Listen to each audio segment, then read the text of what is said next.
사람은 축복 중에 제일 축복은 역시 만남의 축복이죠.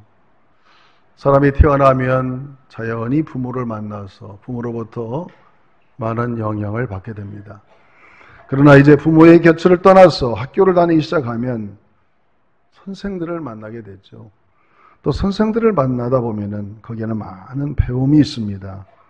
그래서 점점 자라가면서 우리를 감동시키고 삶의 발전의 진보를 자극하는 아주 탁월한 선생들을 만나게 되면 참 그는 굉장히 축복을 받게 되죠. 그래서 오늘 설교 제목을 행복한 인생, 따라합시다. 행복한 인생이 되자. 행복한 인생이 되려면 오늘 스승의 주일과 부부 주일과 이 두 개를 앞에서 생각해 보니까 세 가지가 필요한데, 하나는 좋은 스승을 내 마음에 모시고 늘 감사하며 사는 사람, 그리고 행복한 가정이 있는 사람, 그리고 교회 생활이 늘 즐거운 사람, 이런 사람은 행복하지 않을까 이런 생각을 해봅니다. 먼저 우리가 좋은 스승을 갖는 것이 얼마나 중요한가를 우리는 이 성경을 통해서 배우게 되죠. 역대하 24장에 보면은 요아스라는 왕이 나옵니다. 요아스라는 왕은 여호사밧의 아마 손잡벌 되는 사람입니다. 저 북쪽에는 아합과 이세벨이라는 사람이 우상 숭배의 극치를 달리는 이스라엘의 왕이었죠. 그 이세벨의 딸이 아달랴라는 여인인데, 남쪽 유다의 여호사밧이라는 훌륭한 왕이 그 아들을 우상 숭배를 잘하는 어머니의 딸을 며느리로 맞았어요. 아마 정략적인 결혼을 한 것입니다. 그런데 이 아달랴가 처음 시집 와서야 조용했겠죠. 이 사람들은 뿌리 자체가 우상 숭배하는 그런 가문에서 자랐기 때문에 이방 여인이었습니다. 남유다에 와서 다윗의 후손으로 왕가가 이어지는 가운데 자기 아들이 왕이 되고 아들이 죽게 되자 모든 왕자들을 수십 명을 다 제거하고 자기 스스로가 황제가 되고 왕이 됐습니다. 그 가운데 구사일생으로 그의 고모가 몰래 요아스를 성전의 한 귀퉁이에 숨겨서 7살까지 살렸어요. 그리고 7살까지 됐을 때에 자기 남편이 여호야다라는 대제사장에 섰는데, 이 대제사장을 중심으로 아달랴를 척결하고 다시 다윗의 후손인 이 요아스를 왕으로 세워가는, 그래서 이 요아스는 여호야다라는 훌륭한 하나님의 말씀의 지도자의 말에 따라서 얼마나 정치를 잘 해나가는지 모릅니다. 7살이니까 자기 고모부가 하라는 대로 하겠죠. 성장에서도 계속해서 하나님의 말씀을 가르치고 또 지도하는 대로 정치를 잘했습니다. 이렇게 정치를 잘 해나가다가 여러분 사람은 다 죽게 마련입니다. 역대하 24장 15절에 보니까 여호야다도 세상을 떠나게 됩니다. 역대하 24장 15절을 한번 읽어보겠습니다. 여호야다가 나이가 많고 늙어서 죽으니 죽을 때에 130세라. 몇 세에? 아마 하나님께서 이 요아스라는 왕이 너무나 불쌍하고 어리기 때문에 하나님이 여호야다라는 훌륭한 스승을 100세가 아니고 130살까지 살게 해줬어요. 그래서 그 요아스에게 굉장한 영향을 끼쳤는데, 이 요아스는 자기의 스승이 돌아가신 이후에 또 다른 좋은 스승을 만나질 못했습니다. 그래서 그 후에 많은 문무백관들, 많은 거기에 참모들이 있었지만은 훌륭한 스승을 만나지 못하고 혼자 있는 사이에 확실한 인생의 철학이 굳어지지 않았던 모양입니다. 이 사람 저 사람의 이야기를 듣다가 이 여호아스가 마음이 흔들리게 되고 나중에는 하알과 아사레를 우상을 섬기게 되는 그러한 아주 안 좋은 결과를 가져와서 나중에는 결국에 이 여호아스의 왕의 기록이 이스라엘 역사 속에 안 좋은 왕으로 이렇게 기록이 남고 맙니다. 여러분, 한 스승이 있다는 건 참으로 중요한 것입니다. 여호야다라 이 사람이 있을 때는 이 요아스는 정통의 길을 걸어서 나라를 반듯하게 하나님이 축복하시는 나라를 만들 수 있었지만은 바른 선생을 잃어버리게 되자 그 나라는 혼란이 오게 되는 것이죠. 여러분, 이 사람뿐만 아닙니다. 우리가 잘 아는 유다의 왕 중에 우시야라는 왕이 있습니다. 우시야 왕은 한 52년을 나라를 치리했으니까 한 50년 동안을 반세기를 나라를 다스리는 왕이었습니다. 얼마나 변방까지 나라를 튼튼하게 잘 다스렸는지 우시야 왕은 대단한 왕이었습니다. 왜 그렇게 되느냐? 여러분 우시야 왕 옆에도 훌륭한 영적인 지도자 스승이 있었는데 그게 바로 누구냐? 스가랴라는 스승이었습니다. 역대하 26장 5절 말씀을 우리가 좀 또 읽어보겠습니다. 역대하 26장 5절 말씀 같이 읽어봅니다. 하나님의 모시를 밝게 하는 스가랴가 사는 날에 하나님을 찾았고 그가 여호와를 찾을 동안에는 하나님이 형통하게 하셨더라. 여러분 지도자들은 늘 고독한 겁니다. 최고의 탑 리더의 대통령, 수상, 왕 고독한 사람들이에요. 뭔가 결론을 내리고 결정을 내리려면 의견이 항상 분분하게 마련입니다. 그때의 스가랴가 기도하면서 하나님의 말씀을 전하고 하나님이 기뻐하는 방향으로 전할 수 있도록 어드바이스를 해주고 충고해줄 때는 이 우시야 왕의 이 굉장한 든든한 나라를 만들어 가는데 스가랴라는 이 선지자가 세상을 떠나게 되자 이 사람은 스승을 또 하나 들이지를 못했어요. 스가랴만은 스승을 만나지 못하고 또 선생이 없는 가운데 이 우시야는 점점점 교만해지게 됐어요. 나라가 너무나 잘 되고 자기의 권세가 강해지다 보니까 사람은 교만해집니다. 어느 정도 교만해졌느냐? 성전에서 향로를 가지고 분향하러 나갈 때에 반드시 제사장이 하게 되어 있는 것을 내가 왕으로서 할 게 뭐 없겠느냐? 제사장이 할 일을 내가 오버해서 향단에 분향하려고 성전에 들어가서 분향하는 순간에 아마 주변에서 많은 신하들이 말렸겠죠.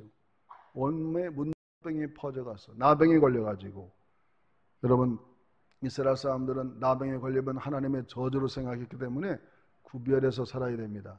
그래서 왕궁에서 살지 못하고 왕궁 뒤편에서 마지막을 비참하게 살다가 떠난 것이 바로 우시야 왕입니다.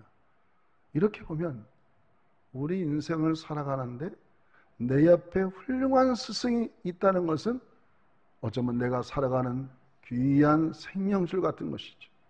여러분 안에도 하나님의 귀한 말씀을 통해서 훌륭한 스승을 늘 가슴에 모시고 살아가시기를 주의 이름으로 축원합니다.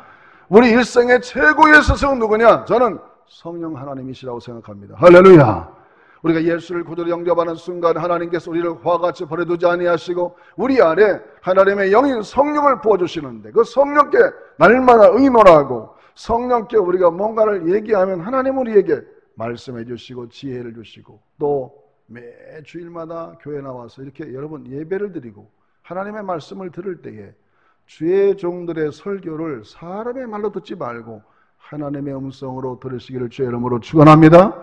이 주일 예배가 내 인생에 고민했던 문제들, 내가 육신이 연약한 문제들, 내 영혼이 핍절한 문제들, 이런 모든 문제를 해결함을 받을 수 있는 순간이 바로 이 설교 시간이고 예배 시간이기 때문에 이 예배 시간이야말로 하나님 앞에 내 인생의 고민을 해결할 수 있는 좋은 기회로 알고 여러분 하나님의 말씀을 들을 때에 하나님의 음성으로 아멘, 아멘으로 여러분의 인생에 해답을 얻는 축복의 시간 되시기를 주의 이름으로 축원합니다. 크게 아멘 해봅시다. 아멘. 그래서 우리는 이 하나님의 귀한 스승을 매일같이 마음으로 모시고 오늘 본문 말씀에도 보면은 가르침을 받는 자는 말씀을 가르치는 자와 모든 좋은 것을 함께하라. 여러분 스승의 은혜를 기억하고 지식을 가르쳐주는 스승. 저는 스승 중에 이 말씀을 준비하다 보니까 초등학교 때도 음악을 가르쳐줬던 구병수 선생도 생각나요. 옛날에는 풍금을 체감하면서 저를 노래를 가르치고 막 군대장도 가서 수상도 하게 되고 음악을 그분을 통해서 알게 됐고 또 대학에 가서는 이 교육학 중에 그 심리학을 제가 아주 좋아했습니다. 아동심리, 발달심리, 또 심리학 이런 걸 통해서 한 교수님이 얼마나 아주 그 교육학적으로 심리학을 잘 가르쳤는지 제가 그때 눈이 뜬 게 뭐냐, 인간이란 존재는 아동 시절에 거의 인격이 형성이 되는구나. 할렐루야. 이게 심리학의 근본입니다. 어린 시절이 얼마나 중요한지 몰라요. 그래서 조기 교육이 중요한 것이죠. 이런 훌륭한 학문들을 가르쳐주면서 새로운 것을 깨닫게 되고 또 교회 성장하기 위해서는 장종열 교수님이라고 훌륭한 스승을 하나 소개해줬는데 바로 그게 피터 베거러 박사님이었습니다.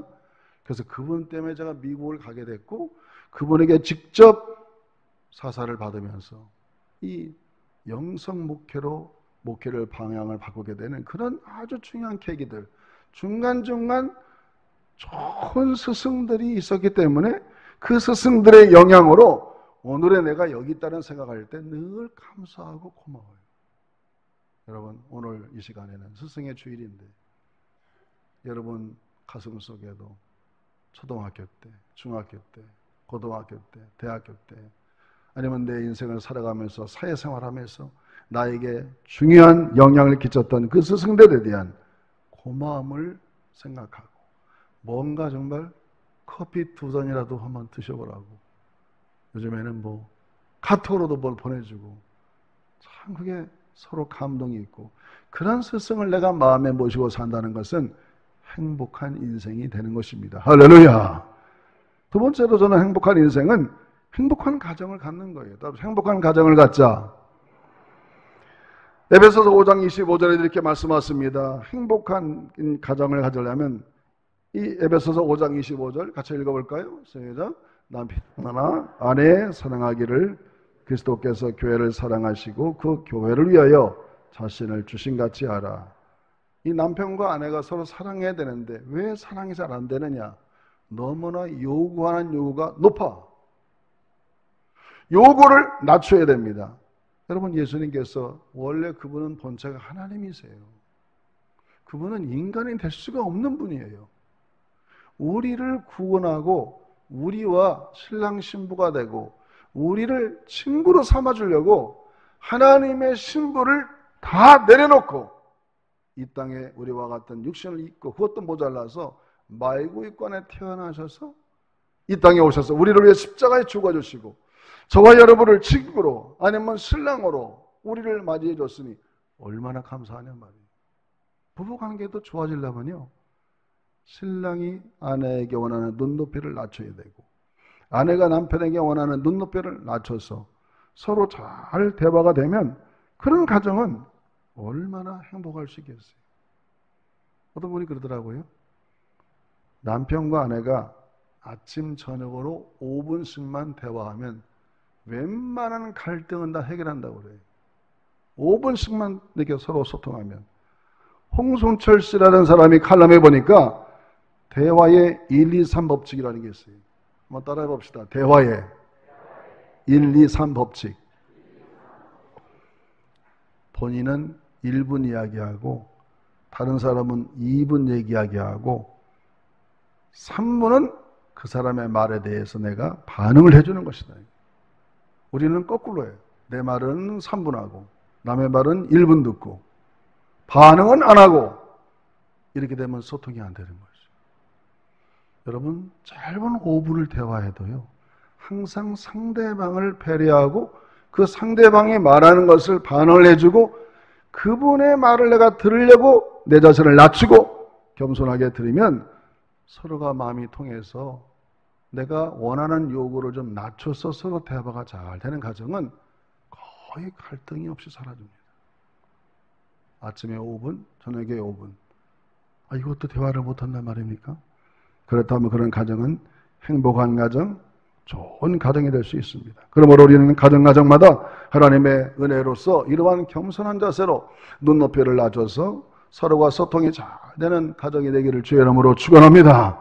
어떤 80세 되신 어르신이 병원에 와서 의사가 종합진찰을 해보니까 진찰 결과 너무나 놀라웠어요. 의사가 묻습니다. 아이고, 어르신은 병이 하나도 없습니다. 어찌 이렇게 건강하십니까? 그렇게 물었더니 그 80된 어르신이 뭐라고 해야 되냐? 글쎄요, 내가 특별히 열심히 잘한 건 없는데 우리 부부가 결혼할 때 이렇게 약속한 건 있어요. 혹시 우리가 서로가 화가 나는 일이 있으면 아내는 부엌으로 들어가고 남편은 밖으로 가서 산보하기로 이렇게 서로 약속을 했는데 아무리 인고 부부라도 왜 논쟁과 서로 싸움이 없겠어요? 언쟁을 하겠죠. 그렇게 해서 마음이 화가 나면 아내는 부엌에 가서 설거지 하다 보면 이게 화가 좀 풀리고 남편은 밖으로 나가서 바람을 쐬고 쭉 한두 시간 이렇게 돌다 오면 화가 가라앉아서 아마 마음이 편안해서 이렇게 몸이 건강해지는 거 아닌가, 이렇게 그분이 얘기한 것입니다. 그러므로 우리는 인생을 살아가면서도 뭔가 약속했다면 약속을 잘 지킬 뿐만 아니라 서로의 눈높이를 낮춰서 너무나 많은 걸 요구하지 말고 자기가 자기 수준을 낮춰서 상대방을 배려할 수 있는 그러한 지혜로 여러분 행복한 가정을 만들어 가시기를 주의 이름으로 축원합니다. 또 최근 통계에 의하면요, 가정에서의 스트레스, 자녀들과의 관계도 마찬가지입니다. 왼손잡이가 스트레스를 오른손잡이보다 더 많이 받는다고 그래요. 그래서 왼손잡이의 평균 수명이 언제냐? 66세고 오른손잡이의 평균 수명은 75세예요. 여러분, 교통사고도 왼손잡이가 오른손잡이보다도 6배가 더 많다는 겁니다. 그래서 어떤 학자들이 한번 조사를 해봤더니 왜 왼손잡이들이 저렇게 일찍 세상을 떠나고 사고도 많이 당하는가 보니까 어려서부터 너무 가정에서 스트레스 받아서 그렇다. 여러분, 실제 우리가 어렸을 때 이제 한상에서 밥을 먹고 어린아이가 젓가락이나 숟가락을 들 때 왼손으로 딱 들면 어떻게 하죠? 엄마라 왼손 쓴다고 손을 딱 칠 거야. 오른손으로 그걸 잡아야지 왼손으로 잡느냐고. 그렇게 해서 막 스트레스를 주니까 아니 자기가 체질적으로 태어난 게 왼손잡이처럼 태어나가지고 이걸 잘 쓰면 아주 탁월한 사람이 될 텐데, 여러분 지금 저 LA 다저스에서 아주 유명한 투수, 우리나라 투수 누굽니까? 그것도 모르고 사셔 여러분. 박찬호 다음에 유현진 있잖아. 유현진이가 오른손 투수예요, 왼손 투수예요? 왼손 투수예요, 왼손 투수. 그 사람 볼을 기교파 투구라고 그래요. 때릴 수가 없는 거예요. 때릴 수가 없어. 얼마나 기회가 좋은지. 그래서 아주 최고의 주가를 달리고 있고, 저 영국에서 아주 축구에 미친 그 유럽 전국을 다 휘달리면서 지금 최고의 선수가 다니고 있는 사람이 누구죠? 손씨. 일본 사람이 이걸 좋아하는데 소니 하니까 소니 선전해 준다고. 손흥민 아니에요, 손흥민. 손흥민은요, 왜 그렇게 유명한 사람이 되느냐? 그 사람이 왼발을 잘 쓰는 거예요. 그 아버지가 축구 감독이었답니다. 어렸을 때, 젊었을 때. 아들을 하나 낳았는데 얘를 축구 선수를 만들어야겠는데 오른발만 써갖고는 그 0. 몇몇 초의 기회를 놓치니까 너는 양발을 다 써야 된다. 그래서 어려서부터 어떻게 쓰든지 양발을 다 쓰도록 노력해가지고 아예 그냥 학교도 안 보내고 일찍 영국으로 유학시켜가지고 양발을 다 쓰게 하니까 여러분 손흥민 축구하는 거 보세요. 참, 그 사이를 틀어들면서 그 몇 분의 몇 초 사이에 그냥 쫙 차면 들어가잖아요. 지금 뭐 박지성 이상을 뛰어넘어서 최고의 선수, 유럽에서도 최고의 선수라고 이렇게 인정하니까 만약에 그 오른발만 쓰고 왼발을 못 쓰겠더라면 그런 기회가 오겠냐 말이죠. 그래서 우리가 미국에서 공부할 때 보니까 백인 중에 왼손으로 영어를 쓰는데 이거를 핸드라이팅을 하는데 얼마나 잘 쓰는지 몰라요. 아마 우리나라 같으면 그 펜을 탁 쳐가지고 야, 너만 너 오른손을 써, 왜 왼손도 글을 쓰느냐 이렇게만 말하고 할 텐데 미국 사람들이 이런 소문이 있더라고요. 왼손잡이가 천재가 많답니다. 왼손잡이가. 왼쪽 뇌가 이렇게 잘 발달하니까. 그래서 이 가정에서도 자녀들을 볼 때마다 이 타고난 기질을 우리가 자제하지 절제시키지 말고 잘 길러서 그 타고난 기질을 잘 키워줄 때 거기에 훌륭한 인물이 태어날 줄로 믿습니다. 그래서 오히려 이 가정에서도 항상 서로 자녀들과의 대화를 잘 해줄 수 있는 그런 마음을 가져야겠죠. 자녀들과의 대화 중에도 아담스는 노벨 평화상을 수상한 여사인데 시카고의 이탈리아에서 이민 온 자들에게 이렇게 연설한 적도 있다고 합니다. 아들과 딸이 혹시 엄마와 얘기하고 싶어 하거든 5분 속에 음식이 타고 있더라도 먼저 자녀와 말을 상대해 줘라. 그리고 아버지하고 자녀들이 얘기하고 싶어 하거든 가게 1시간을 늦게 열어도 우선 그들의 친구가 되어 주십시오. 여러분이 이 새로운 땅 미국에 와서 뿌리를 내리고 여기서 살려면 물질이 아니라 그들에게 훌륭한 정신을 심어줘야 성공할 것이다. 할렐루야. 우리 자녀들에게 훌륭한 정신을 심어주고 유대인들과 같이 믿음을 심어주고 성경을 읽게 심어주고 어려서부터 경건성을 가리키고 그래서 하나님 앞에 잘 살아가도록 그 정신을 심어주면 여러분 행복한 가정이 되어서 여러분의 인생이 행복해지는 하나님의 축복이 임하게 될 줄로 믿습니다. 마지막으로 우리가 행복한 인생이 되려면 영혼을 많이 구원하는 사람이 되겠습니다. 따라합시다. 영혼을 많이 구원하자. 여러분 교회 생활은요 하루 이틀로 끝나는 게 아닙니다. 여러분 교회는 요람에서 무덤까지예요. 우리 교회 어느 젊은 부부가 아기를 낳았다 하면 목사님이 가서 기도해 줍니다. 그리고 여러분 임종을 맞이하면 제일 누굴 찾아요? 임종을 맞는 분이 대부분 다 목사님 찾습니다. 친구, 친척 이제 다 끝나면 이제 하나님 나라 가야 되니까 마지막은 목사님을 찾아요. 저도 월요일날에 우리 이순자 권사님 마지막 깊은 잠에 들어가셨어요. 이제 언제 하나님 부를지 모르는데 제가 갔더니 참 하나님은요 그때 한 5분 정도의 힘을 주시더라고요. 제가 가서 기도를 하니까 일어나셨어요. 기도를 다 받으시고 목사님 감사해요. 감사해요. 이렇게 두 마디 하시고는 그 다음에 또 이렇게 잠이 드시는 거예요. 그리고 며칠 후에 하나님 부르셨어요. 여러분 마지막은 정말 천국 가는 그 순간 여러분 목사님을 찾는 거예요. 왜? 내 영혼이 주님 앞에 잘 가야 그게 마지막 우리의 꼴은 지름이 아닙니다. 우리가 이 인생을 살아면서 교회 다니는 목적은 하나님을 잘 믿고 하나님 앞에 풍성한 삶을 살다가 마지막에는 주님 앞에 가는 거예요. 할렐루야.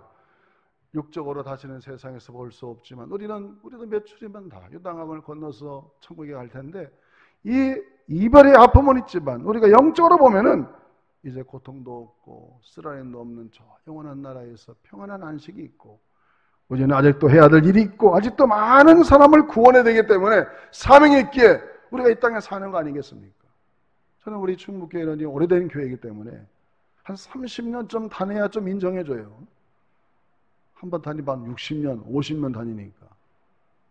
저는 우리 충북교회 14년밖에 안 돼가지고 아직 초신자예요, 초신자. 한 30년 이상 돼야 우리 교회에서는 어떻게 교인이라고 인정한단 말입니다. 여러분 이렇게 오래된 교회 오래 다니는 것도 중요합니다. 훌륭한 거예요. 한 교회 오래 다니는 거 좋은 거예요. 그러나 그것만 훌륭한 건 아닙니다.